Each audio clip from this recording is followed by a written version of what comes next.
Well, that was an interesting day, Canada, wasn't it? Holy cow. We had our meeting with Donald Trump, and, well, Mark Carney just licked his boots again. How are we feeling, liberal base? Because, he just called him a transformational president again. He just said that he's completely fixed or is working on fixing the American economy. You know, the one that you liberals say in the comments is worse than Canada's? Yeah, he didn't say it that way when he was in the meeting today.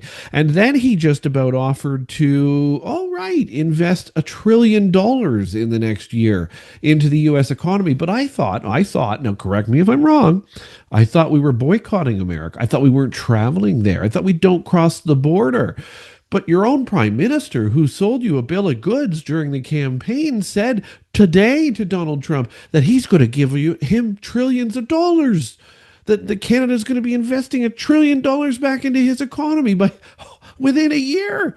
Wow. Interesting. You were played, liberals. You were played. But that's not today's topic, because today we're going to talk about Chris and Tamara. So we're going to talk about that today. I almost forgot what we were going to talk about. I was so wound up about all of this.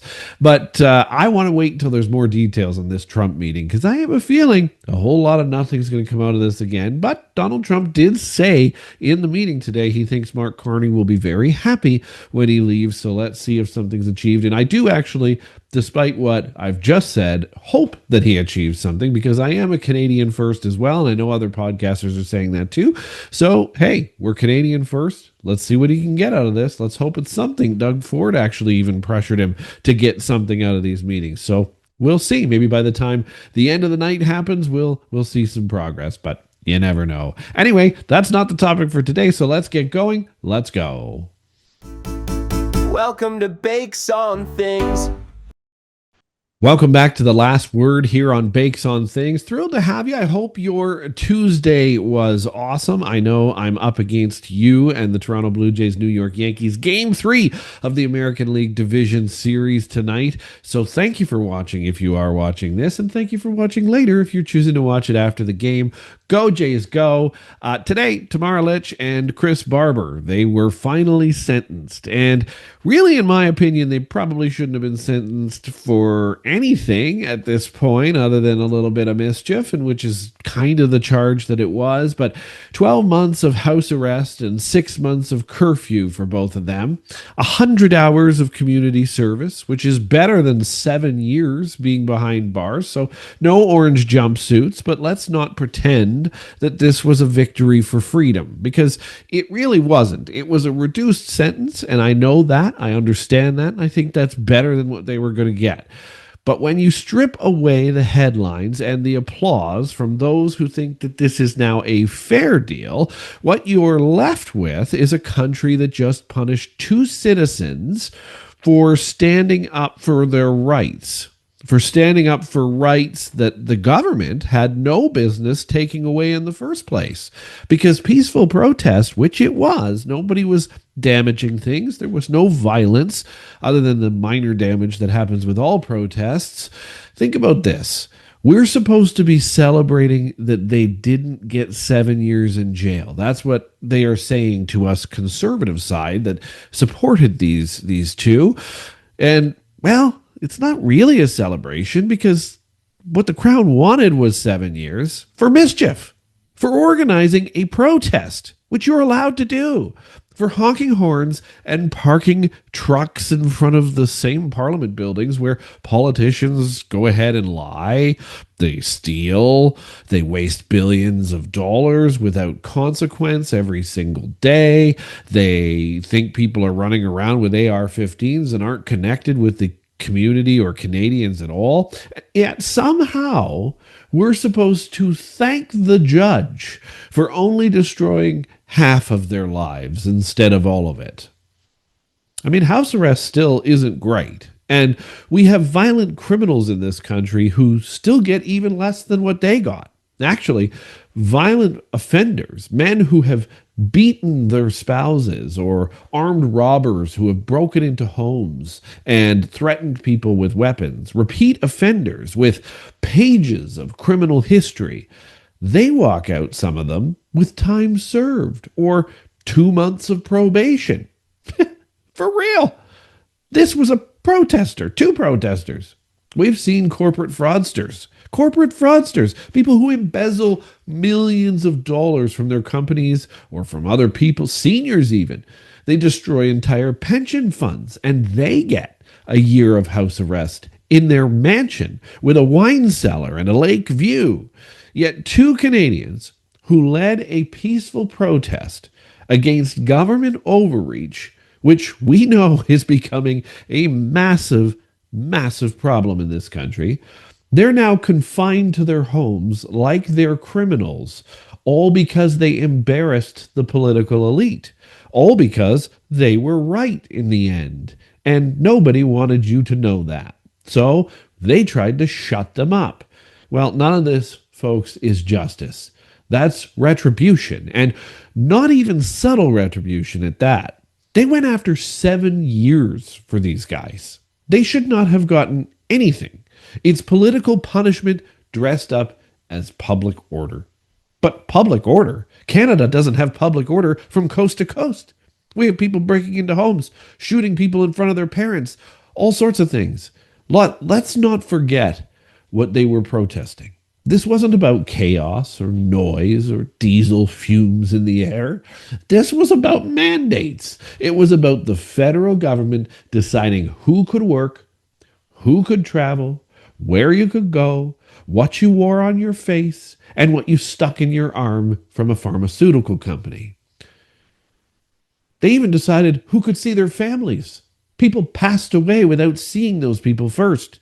It was about people being forced out of jobs that they'd held for decades because they refused an experimental medical intervention. That's what this was about. They were simply protesting their rights. Their rights, because we are a free country, remember?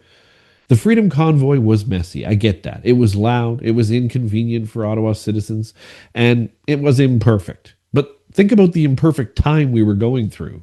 It was also the first time in years that ordinary Canadians stood up and said enough. For that, they were branded extremists. But think about the time we were going through. This was a virus that nobody knew how to handle at the time. They were vilified by the Prime Minister with very little data on any of the pharmaceuticals that were about to be injected in all of us. They were mocked by the media, and they were hunted by the financial system. Their bank accounts were frozen. Their livelihoods were destroyed, and their reputations were dragged through the mud for multiple years now. And when all of the dust has now settled, the government rewrote history. The government called it a victory for democracy. But democracy doesn't mean obedience. It never has. It never will. It means accountability. And when those in power abuse that accountability, when they abuse all of that, protest isn't just a right, it's actually a citizen duty.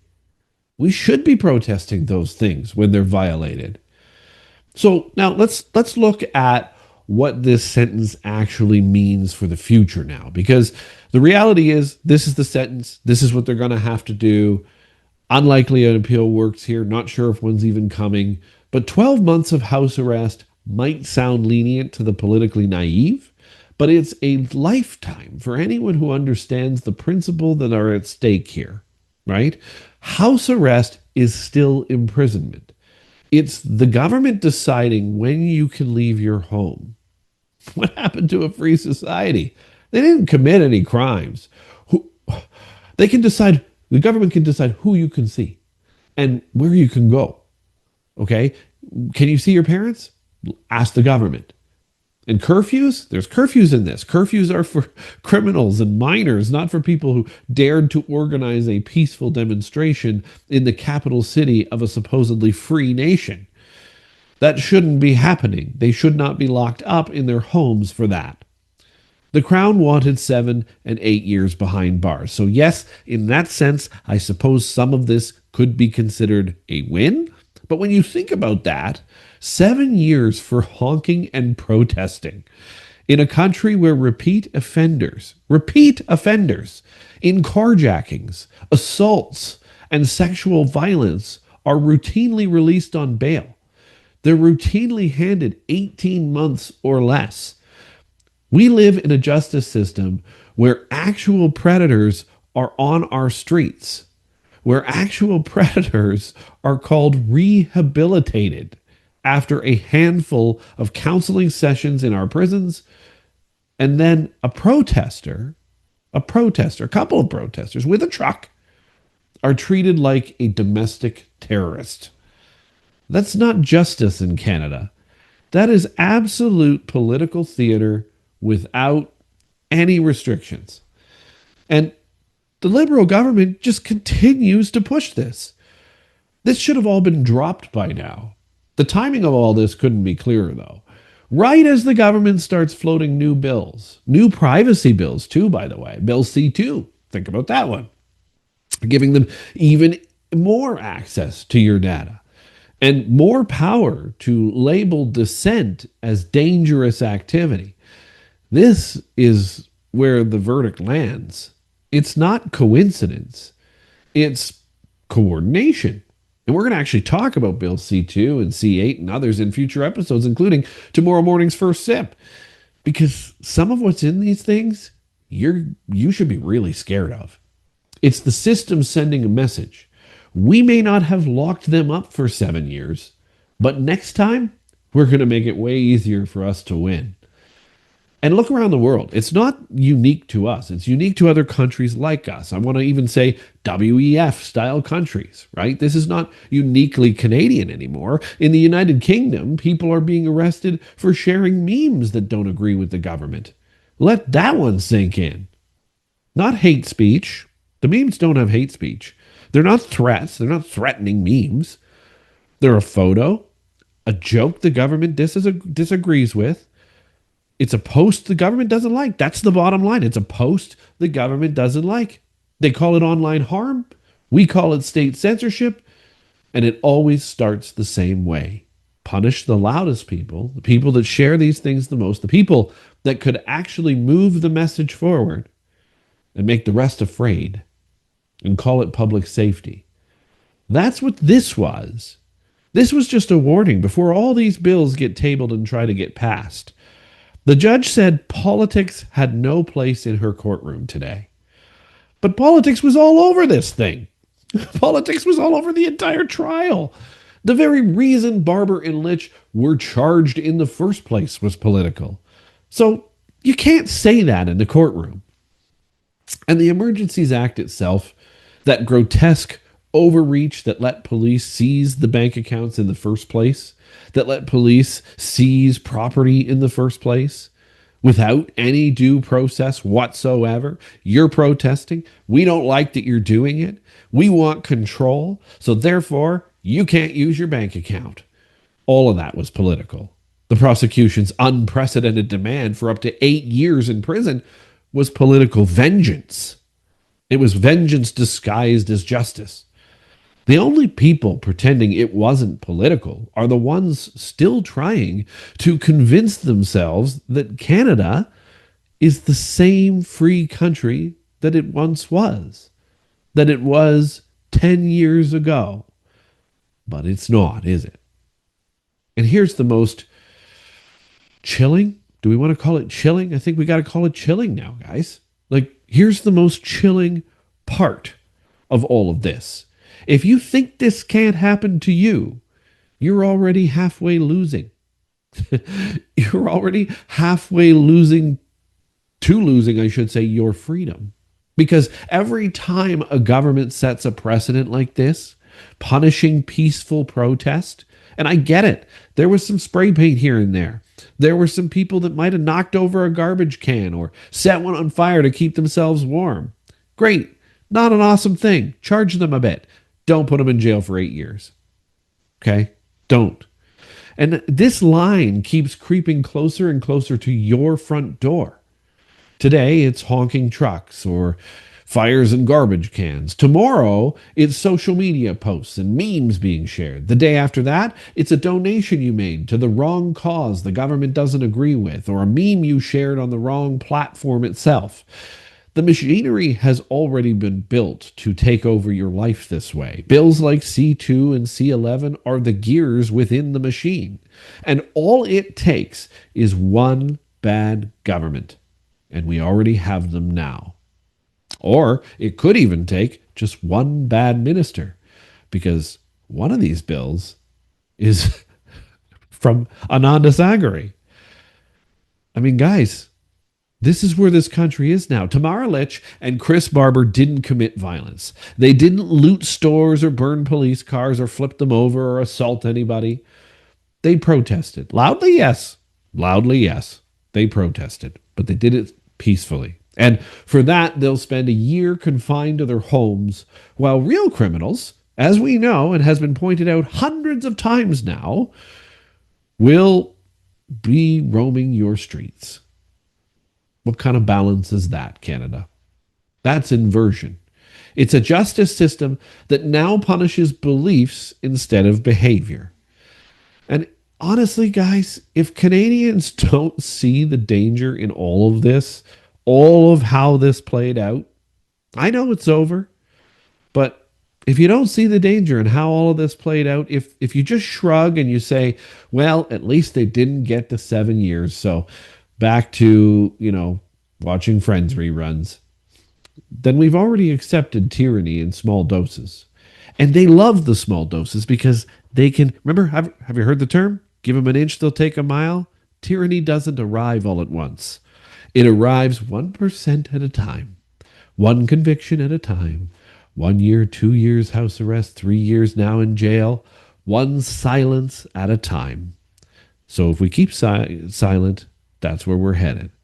So yes, this sentence is better than the Crown's absurd request, but it's still too much, because in a free country, the price of protest should not be your freedom. It should be your courage. And courage is exactly what Tamara Lich and Chris Barber showed when our leaders went too far. Thanks for watching Bakes on Things. Don't forget, you know what? One more thing. I can't leave this alone, because to me, this is just beyond. So just hold on one second. The real question now isn't whether they got off easy or hard, because that's what's going to be. I get it. I know what's coming in the comments. It's actually whether Canada ever finds its spine again. Because if we don't, the next time someone like Lich and Barber, dare to speak truth to power, there won't even be a courtroom necessarily. Just a clause in a new bill and a knock at the door with someone with a badge. Is that what you want? That's where we are. Don't forget to like, subscribe, and of course, comment. Share your thoughts. Share your thoughts on all this down below. I get it. It's a reduced sentence, but is it still too much? I think so. Tell me what you think. It's an open forum to have this debate. And tomorrow morning on the first sip, we're going to talk about Ottawa coming for your wallet. They want to just see what's inside. Yeah, that's right. We're going to start talking about the bills that are related kind of to this. And it's not good. I'm telling you right now, you might need to pull out your phone and open your banking app for an authority at some point very soon, just because you supposedly violated security. You can't make this stuff up, guys. This is where we're headed. We'll see you tomorrow morning. Go Jays, go. Hopefully, we've got a win by the morning. Have a great evening.